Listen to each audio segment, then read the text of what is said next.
Saudaraku, yang namanya mengampuni itu adalah sebuah tindakan yang berani. Jadi kalau Anda berani mengampuni, Anda sedang melangkah di jalan yang benar. Karena orang yang berani mengampuni, dia sedang mengambil langkah iman. Itulah sebabnya saya mau mengajak Anda semuanya, mari kita menjadi orang yang mudah memberikan pengampunan. Nah, saudara-saudara, Tuhan Yesus pernah mengajarkan kepada kita, hendaklah kamu saling mengampuni. Rasul Paulus juga mengajarkan kepada kita, hendaklah kamu saling memaafkan. Jangan ada kepahitan, geram, perkataan kotor, fitnah, buanglah semuanya itu, kata Rasul Paulus. Mengapa harus dibuang? Karena memang itu akan mencelakakan kita. Maka orang-orang yang bahagia adalah orang-orang yang berani melepaskan pengampunan. Cuman masalahnya adalah banyak orang yang tidak tahu mengampuni itu seperti apa. Ya, ada banyak orang yang punya konsep yang salah. Oh, mengampuni itu berarti melupakan. Kalau mengampuni harus melupakan. Oh, saya tidak bisa loh. Bagaimana saya bisa melupakan orang yang bikin susah anak istri saya, misalkan aja. Karena kita pikir mengampuni harus melupakan. Saudara-saudara, mengampuni tidak harus selalu melupakan. Ada orang yang berpikir, oh mengampuni berarti kita harus membangun trust kembali. Berarti kalau saya dikhianati 2-3 kali dan suami saya sudah minta maaf, saya harus kembali lagi terhubung seperti dulu. Tidak semudah itu. Saudara-saudara, saya belajar sesuatu dan saya pikir ini hal yang layak untuk didiskusikan. Mengampuni itu artinya let it go, send it away. Apa artinya? Apa yang harus di let it go, send it away? Yang membuat Anda tidak bisa bersuka cita dan kehilangan kebahagiaan adalah karena waktu Anda menyimpan kepahitan, Anda sedang mengizinkan pencuri masuk di rumah Anda. Apa yang dicuri? Sukacita. Kebahagiaan saudara dicuri oleh apa? Oleh kemarahan. Saya belum pernah lihat ada orang marah bahagia. Otak kita ini tidak bisa bahagia dan marah bersamaan, tidak bisa. Itulah sebabnya waktu Anda marah, pasti ada yang hilang, sukacita. Nah, saudara-saudara, saya mau mengajak saudara-saudara untuk merenungkan hal ini. Pada waktu Yesus memberikan pengampunan, Yesus sedang melakukan sebuah langkah yang luar biasa yang kalau kita semua bisa mengikuti langkahnya Tuhan, kita akan belajar hidup sekali ini untuk bahagia. Saya mengatakan hidup sekali, mati sekali. Tolong dua-duanya dijalani dengan sukacita, dijalani dengan bahagia. Dan salah satu langkah untuk kita menjalani hidup dengan bahagia sukacita adalah jadilah pribadi yang sering mengampuni. Makanya pada waktu Tuhan Yesus mendengarkan Petrus, berapa kali kami harus mengampuni? Petrus begitu bangga, 7 kali. Mengapa Petrus bangga? Karena dalam budaya Yahudi, kalau bisa mengampuni 3 kali itu sudah sempurna. Petrus mau kelihatan lebih sempurna, bukan 3 kali. Saya akan mengampuni 7 kali. Woi, Petrus kelihatan, wow, hebat nih Petrus. Yesus bilang, bukan. 7 kali 70 kali. 490 kali. Apa yang sedang Yesus ajarkan kepada kita?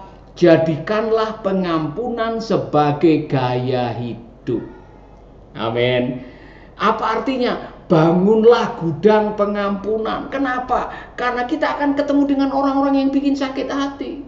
Orang-orang yang bikin kepahitan. Orang-orang yang bikin marah. Orang-orang yang mungkin tidak disengaja atau disengaja membuat Anda pada akhirnya ada dendam, ada geram, ada kepahitan. Dan yang paling bertanggung jawab untuk melepaskan dendam, kepahitan, geram dalam hati adalah saudara. Jangan pernah bawa-bawa iblis. Pak, saya ini hidup tidak bahagia ini gara-gara iblis. Jangan cepat-cepat menyalahkan iblis. Pak, saya simpan kepahitan dan sulit mengampuni ini gara-gara iblis. Jangan cepat-cepat menyalahkan iblis, saudara-saudara. Kalau Anda tidak gampang mengampuni, kalau Anda tidak berani melepaskan kepahitan, kalau Anda tidak bisa mengatakan maafkan saya, itu kesalahan Anda, bukan kesalahan iblis. Jadi jangan bawa-bawa iblis. Katakan amin. Dan saya mau menyapa Anda semuanya yang bergabung. Karena saya mau mengajarkan kepada Anda sesuatu yang sangat penting. Mengampuni atau pengampunan yang sebenarnya, real forgiveness, dengar baik-baik. Real forgiveness is unconditional. Pengampunan yang sesungguhnya itu tidak bersyarat. Jadi kalau saudara ingin mengampuni tapi dikasih persyaratan, Anda sedang memiliki konsep yang salah mengenai pengampunan. Ini contoh. Saya mengampuni kamu, tapi jangan berbuat lagi ya. Kalau sampai diulang lagi, saya tidak akan mengampuni lagi. Saudara sedang mau mengampuni tapi dikasih persyaratan. Oh, saya akan mengampuni kamu kalau kamu minta maaf kepada saya. Itu pengampunan dengan syarat.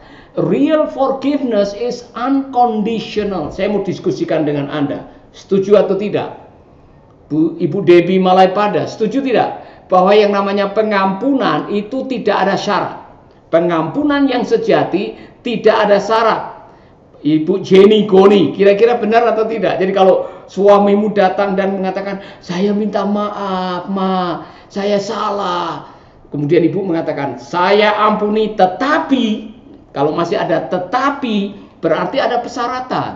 Nah, saya mau tanya, pengampunan yang sesungguhnya, apakah harus menanti sampai orang minta maaf? Tolong jawab. Pengampunan yang sesungguhnya, apakah harus ada persyaratan tetapi? Tolong dijawab. Karena kalau sampai itu yang terjadi, saya mau mengajak saudara pergi ke kayu salib. Sekarang ini, saya mau mengajak Anda pergi ke kayu salib, bertanya kepada Tuhan Yesus. Kita akan mau menjelaskan dulu. Tapi saya mau menyapa dulu saudara yang sudah bergabung ini.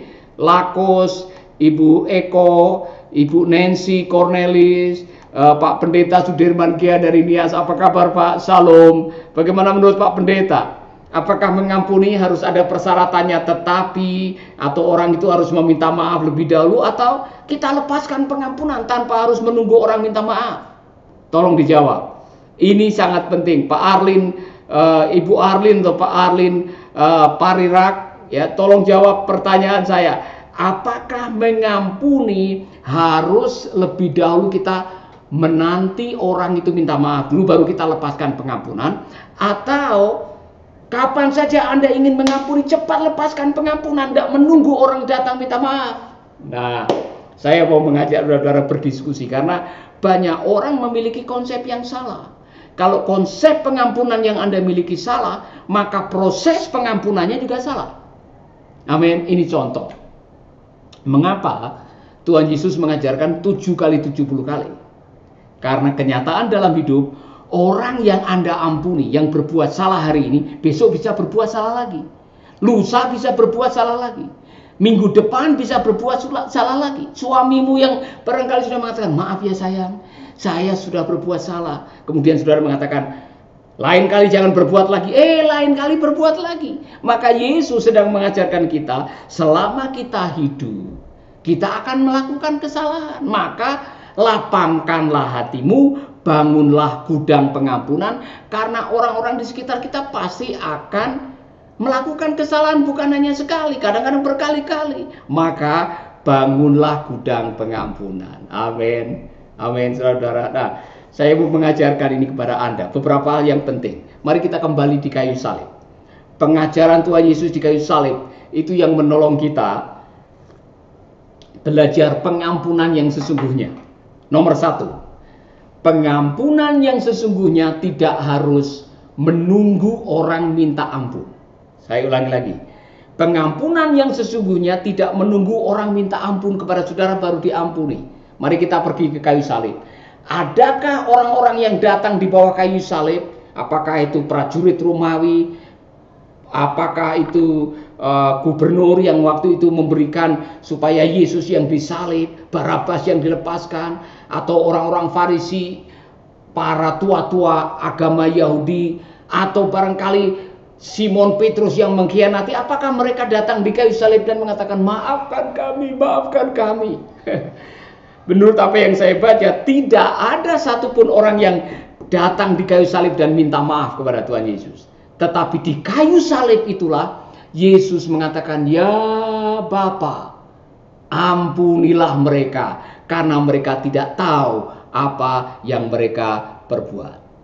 Dengan kata lain, Yesus melepaskan pengampunan tanpa menanti orang minta ampun lebih dahulu. Dan ini yang harus menjadi teladan bagi kita. Lepaskan pengampunan tanpa orang itu minta maaf dulu kepada saudara. Katakan amin. Ini tidak gampang. Ini tidak gampang. Saya tahu ini sulit untuk dilakukan. Tapi inilah perintah dari Tuhan, saudara. Hendaklah kamu saling mengampuni. Kenapa? Karena ketika Anda tidak bisa melepaskan pengampunan, yang paling dirugikan adalah Anda sendiri. Anda yang tidak menyimpan, Anda yang menyimpan kesalahan orang, Anda yang menyimpan kepahitan, Anda yang akan dirugikan. Itulah sebabnya to forgive artinya to send away. Apa yang send away-nya? Apa yang harus dikeluarkan? Apa yang harus dibuang? Dendam dan kepahitan yang mencuri kebahagiaan. Ayo, jujur. Waktu Anda sakit hati, bisa tidur nyenyak? Bisa makan enak? Ibu Eko, waktu Anda disakiti, waktu Anda simpan kepahitan, bisa tidur nyenyak? Bisa berdoa? Bisa tersenyum? Tidak bisa. Kepahitan itu menghancurkan. Dendam, geram itu bisa mendatangkan sakit penyakit. Makanya Tuhan Yesus bilang, kalau kamu marah jangan sampai matahari terbenam. Ya kan? Mengapa? Karena Anda marah 5 menit. Sistem kekebalan tubuh saudara macet 6 jam. Dengar baik-baik. Anda marah 5 menit, sistem kekebalan tubuh saudara macet 6 jam. Jadi kalau Anda menyimpan kemarahan, menyimpan kepahitan, yang dirugikan siapa? Bukan yang bikin marah. Bukan yang menyakitkan. Bukan yang baterek-terek saudara. Bukan yang mengkhianati saudara. Yang menjadi korban adalah Anda yang menyimpan kepahitan. Maka Tuhan Yesus bilang, kalau marah jangan sampai matahari terbenam. Maka Rasul Paulus mengatakan, buanglah amarah, kepahitan, sakit hati, kata-kata kotor. Karena itu akan merampok sukacita saudara. Haleluya. Jadi kalau saudara tidak mau membuang, terserah saudara. Tetapi mohon maaf nih. Kalau ada pencuri yang ketok pintu rumah saudara, tengah malam dan mengatakan, bolehkah saya menumpang di rumah ibu? Sudah tahu ini pencuri. Dan dia pengen nginap di rumah ibu. Saya mau tanya, adakah di antara bapak ibu yang mau mengizinkan pencuri nginap di rumah? Jawab. Kita yang pakai logika dan hidup dengan otak yang sehat pasti mengatakan, nah saya tidak akan menerima pengungsi tinggal di rumah saya. Atau pencuri, mohon maaf. Pencuri, perampok, tidak ada tempat di rumah saya. Kenapa? Pasti Anda tidak bisa tidur. Iya kan? Anda akan berpikir, jangan-jangan dia akan mencuri. Jangan-jangan dia ambil TV saya. Nah itulah sebabnya saudara, saya mau mengatakan kepada Anda, menyimpan kepahitan seperti menyimpan pencuri. Apa? Pencuri yang akan merampok sukacita. Pencuri yang akan merampok keharmonisan rumah tangga. Pencuri yang akan merampok selera makan Anda. Pencuri yang akan merampok ketenangan jiwa Anda. Jangan izinkan pencuri tinggal di hati saudara. Maka bebaskan hatimu dari segala macam dendam, kepahitan, amarah, fitnah, perkataan kotor dengan cara bagaimana? Forgive. Ampunilah dia. Haleluya. Amin. Bisa mengampuni dia yang telah mengkhianati Anda, bisa mengampuni dia yang telah menipu Anda, bisa mengampuni Anda, mengampuni orang-orang yang telah barangkali diam-diam membicarakan kejelekan hidup Anda. Ini pilihan dalam hidup saudara-saudara. Tidak semua orang yang senyum di depan akan senyum di belakang. Tidak semua orang yang baik-baik di depan omong manis akan tetap manis di belakang. Kadang-kadang ada yang manis di depan, pahit di belakang, ya kan? Ada yang kelihatan senyum, kelihatan baik di belakang, dia tikam saudara. Mau apa? Yesus mengatakan, hendaklah kamu saling mengampuni dan serahkanlah pembalasan kepada Tuhan. Dan untuk mengampuni tidak harus menanti orang itu minta maaf. Haleluya. Katakan amin. Dan kalau saudara mengatakan, ya Pak, saya mau belajar untuk mengampuni tanpa menanti orang itu minta maaf, saya mau berdoa buat saudara. Ini topik sangat ringan tapi berat untuk dilakukan, saudara. Real forgiveness is unconditional. Pengampunan yang sejati tidak menuntut syarat. Saya ampuni kamu asalkan kamu begini. Saya maafkan tetapi kamu harus begini. Tidak ada begitu-begitu. Maafkanlah dia, apapun yang terjadi, maafkanlah dia. Karena yang paling diuntungkan adalah Anda sendiri. Amin. Saudara, kalau saudara minum racun serangga, siapa yang akan mati?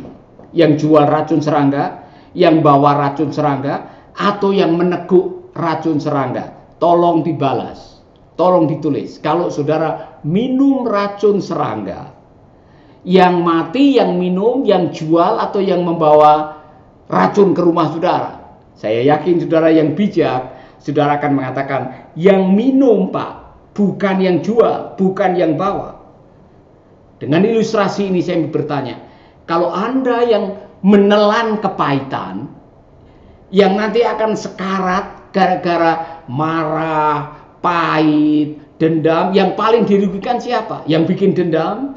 Yang menyaksikan dendam saudara, atau Anda yang menyimpan dendam? Anda tahu jawabannya. Amin. Dan kalau saudara mengatakan, Pak, saya ingin supaya saya bisa keluar dari masalah ini karena selama ini saya dicapik-capik oleh kemarahan, kepahitan, saya mengatakan Anda membuat langkah yang bijak. Karena kitab Ayub mengatakan orang bodoh mati karena sakit hati. Sedikit banyak saya punya sakit hati, dan saya yakin Anda pun punya sakit hati. Mau diapakan? Mau disimpan? Sampai kapan? Sehebat-hebatnya Anda, serohani-rohaninya Anda, kita semua ada batasnya. Maka Rasul Paulus mengatakan buang, buang. Mengapa dibuang? Karena itu sampah.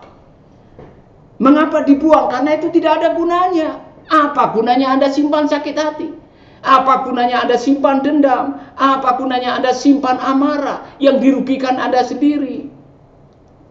Mari kita datang kepada Tuhan dan kita mengatakan, Tuhan, ampuni saya kalau selama ini menyimpan kepahitan, dan Tuhan berikan saya kemampuan untuk saya bisa melepaskan pengampunan.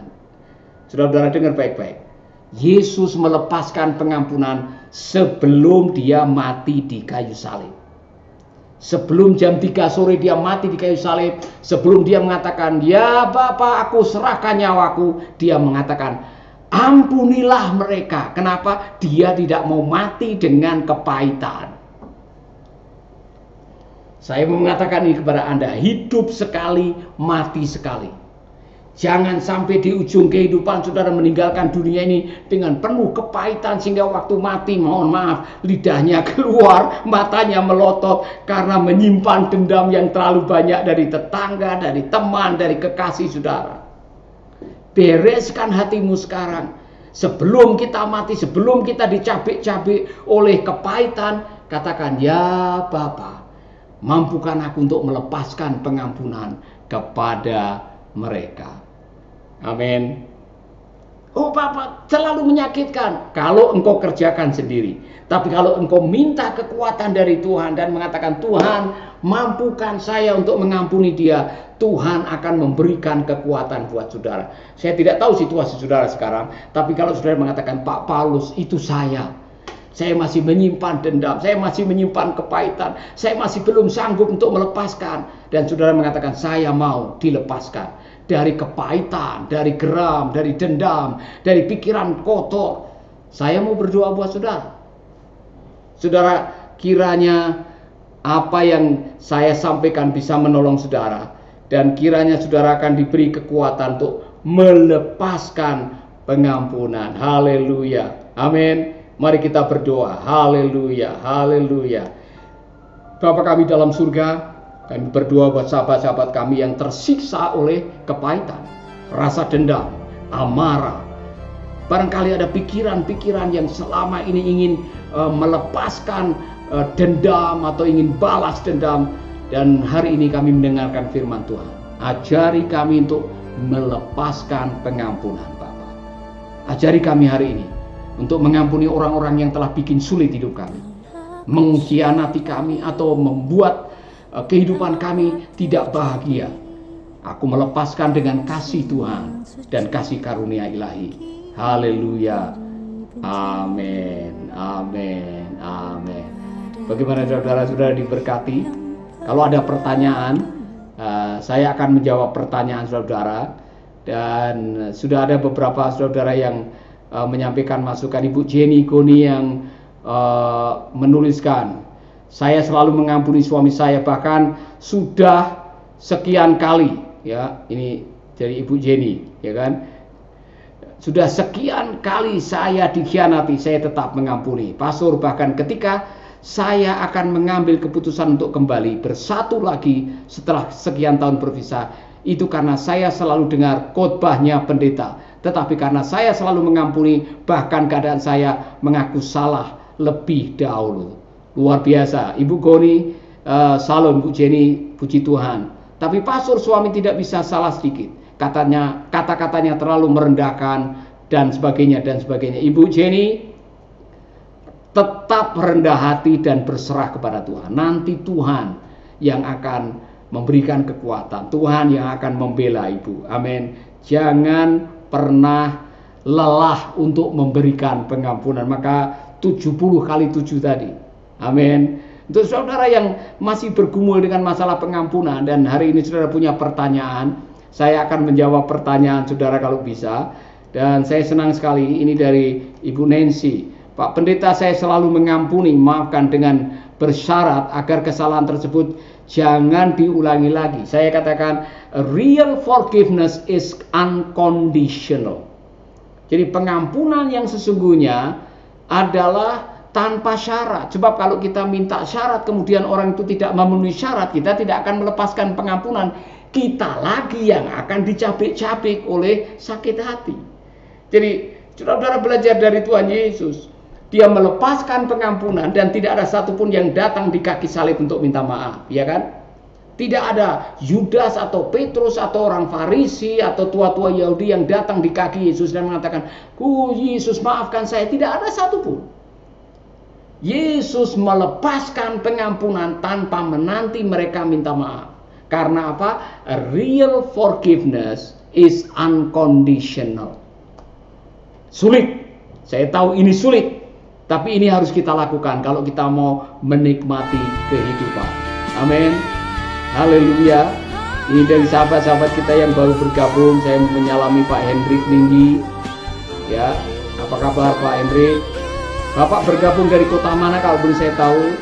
Kemudian Roy Lutfi, ya, Roy Lutfi, Moni Harapon. Kalau bisa saya tahu menonton dari mana. Ini Ibu Suryani Purba juga yang baru bergabung. Ibu Julie Grace, thank you, haleluya, amin. Ibu Jane, ya, tadi menjawab siapa yang akan dirugikan, yang bawa racun serangga, yang jual racun serangga, atau yang minum racun serangga. Ibu Jenny, tapi Ibu Jane dan yang minum, benar. Yang minum yang akan dirugikan, yang menyimpan kepahitan yang akan dirugikan, yang menyimpan amarah yang akan dirugikan. Maka jangan membiasakan diri menyimpan kemarahan. Amin. Ibu Nancy Cornelis bilang amin. Terima kasih atas firman yang menegur dan mengingatkan saya. Terima kasih Pak Pendeta. Amin. Benar sekali katanya Pak. Tuhan Yesus teramat baik dalam hidup kita. Haleluya. Bu Reni Siagian yang mengatakan amin. Nah, saya mau menanyakan kepada Anda. Apa bukti bahwa kita mengampuni? Tolong dijawab. Saya mau tanya kepada Anda, Ibu Eko, Pak Filemon, barangkali saudara yang baru bergabung, Ibu Reni. Saya mau tanya, apa bukti bahwa Anda sudah mengampuni orang itu? Tolong ditulis. Saya mau mengecek benar enggak bukti bahwa saudara sudah mengampuni. Tolong dijawab ya. Tolong dijawab. Apa bukti bahwa Anda sudah mengampuni? Nah, saya mau mendengar dari Bapak Ibu, apa buktinya bahwa saudara sudah mengampuni orang itu? Nah, saya mau saudara mendengarkan lagu.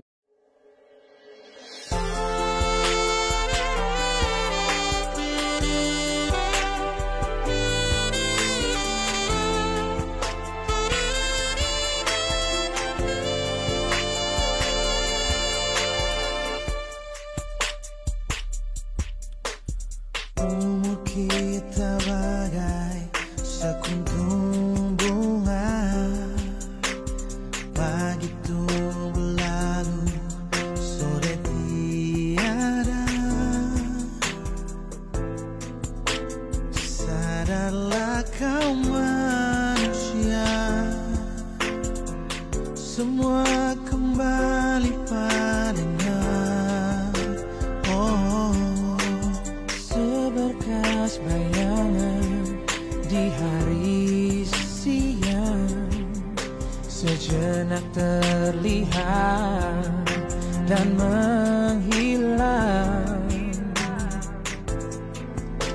Sadarlah hai manusia, sujudlah pada yang kuasa.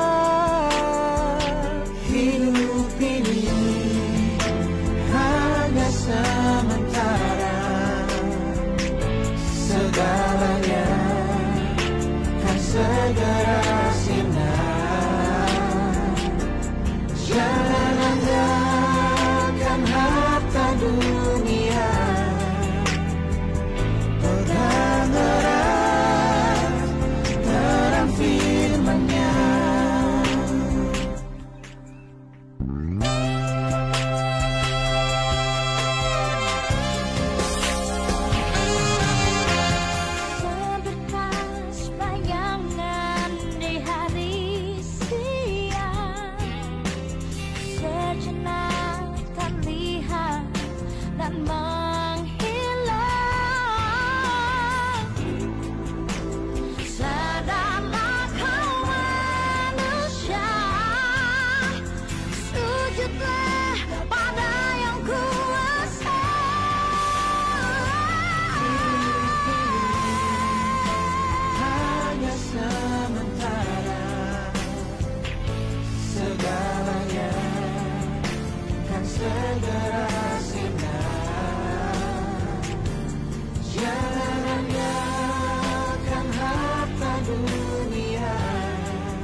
Ya, baru saja kita mendengarkan lagu Hidup Ini Hanya Sementara, Bapak Ibu. Kalau dikasih 70 tahun, itu sudah bonus katanya. Kalau 70 tahun itu diperhitungkan dengan rasio 1000 tahun manusia satu hari di hadapan Tuhan, 70 tahun itu hanya 57 menit. Sangat singkat. 57 menit itu sangat singkat. Maka tolong jalanilah hidup ini dengan sukacita. Kalau mau hidup dengan sukacita, bebaskan hatimu dari kepahitan, bebaskan hatimu dari kemarahan. Maka belajarlah untuk melepaskan pengampunan. Dan bukti bahwa saudara mengampuni, Bu Eko sudah menjawab, bukti sudah mengampuni. Setiap bangun tidur selain berdoa untuk keluarga, berdoa untuk orang yang menyakiti. Amin. Menghina atau memfitnah saya. Saya yakin lambat laun rasa sakit itu akan luntur kalau kita mau mengampuni dengan selalu mendoakannya. Saya setuju dengan Ibu. Berdoa untuk mereka, dan itu firman Tuhan. Doakanlah orang yang memusuhi Anda. Berkatilah orang yang bikin susah hidup Anda. Itu kan kata firman Tuhan. Nah, kalau Tuhan yang mengatakan, berarti ada kebenaran di balik itu semuanya. Saudara-saudara, daripada saudara mengutuki dengan sumpah serapah orang-orang yang bikin susah hidup saudara, lepaskanlah pengampunan. Karena waktu Anda melepaskan pengampunan, Anda yang akan diuntungkan. Jadi pelajaran hari ini ingat baik-baik. Real forgiveness is unconditional. Pengampunan yang sejati tidak menuntut syarat. Kamu datang dulu minta maaf ya, baru saya ampuni. Atau kalau luka batin saya sudah habis, baru saya akan ampuni kamu. Atau kalau kau sudah lunasi hutangnya, baru saya ampuni. Atau kalau orang yang kamu lukai sudah sembuh, baru saya ampuni. Tidak, saudara. Kalau saudara melakukan itu akan terlalu lama prosesnya. Yesus tanpa menunggu mereka datang di kaki salib dan minta maaf, Yesus mengatakan, "Ya Bapa, ampunilah mereka, karena mereka tidak tahu apa yang mereka perbuat." Amin. Jadi ini jawaban dari saudara. Ibu Nova mengatakan, "Saya mendoakan mereka dan bersahabat dengan mereka sekalipun mungkin mereka tidak mau. Itu lebih baik daripada menyimpan kepahitan." Amin. Kemudian ini Bung Reno yang mengatakan, "Salam Pak, dukung doa bagi komunitas doa kami anak-anak muda. Kami bergumul dengan tempat ibadah dan alat musik. Kita doakan Tuhan akan campur tangan untuk saudara semuanya." Amin. Ibu Nancy mengatakan, bukti bahwa kita sudah mengampuni adalah hati ini akan merasa damai dan tenang, serta selalu ada sukacita, dan dengan ikhlas hati mendoakan mereka yang menyakiti kita. Amin, amin, amin. Saya setuju, saya setuju. Yang paling bertanggung jawab untuk membersihkan hati dari kepahitan adalah kita sendiri. Jangan bawa-bawa iblis, jangan menyalahkan orang, jangan menyalahkan mereka yang bikin sakit hati. Anda bertanggung jawab atas kesehatan hati Anda. Maka jagalah hatimu dengan segala kewaspadaan, karena dari situlah mengalir air kehidupan. Amin, amin. Saya senang sekali ada banyak di antara saudara yang bergabung, dan di akhir perjumpaan ini saya mau mendoakan saudara. Adakah di antara saudara yang sedang sakit? Adakah di antara saudara yang sedang menanti terobosan keuangan? Adakah di antara saudara yang sedang menanti anak dalam pernikahan? Atau menanti pemulihan untuk pernikahan? Atau saudara seperti tadi yang bergumul untuk alat musik dan tempat ibadah? Taruh tangan kananmu di dada. Saya akan berdoa buat saudara-saudara biar Tuhan campur tangan dalam kehidupan saudara-saudara. Amin.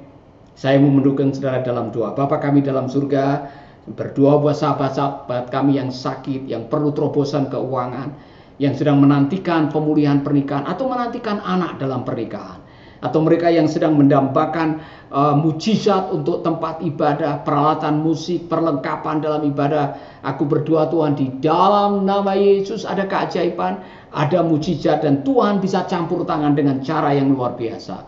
Tuhan, terima kasih. Hari ini kami senang bisa mendoakan saudara-saudara kami dalam nama Yesus. Amin, amin. Saudara-saudara, saya senang sekali siang ini bisa memberkati Anda dengan renungan firman mengenai pengampunan. Dan jangan lupa bagikan firman ini, sharingkan kebenaran ini, viralkan video ini untuk memberkati saudara-saudara kita. Dan sampai jumpa di Making Life Better yang berikutnya. Amin. God bless you. Tuhan memberkati.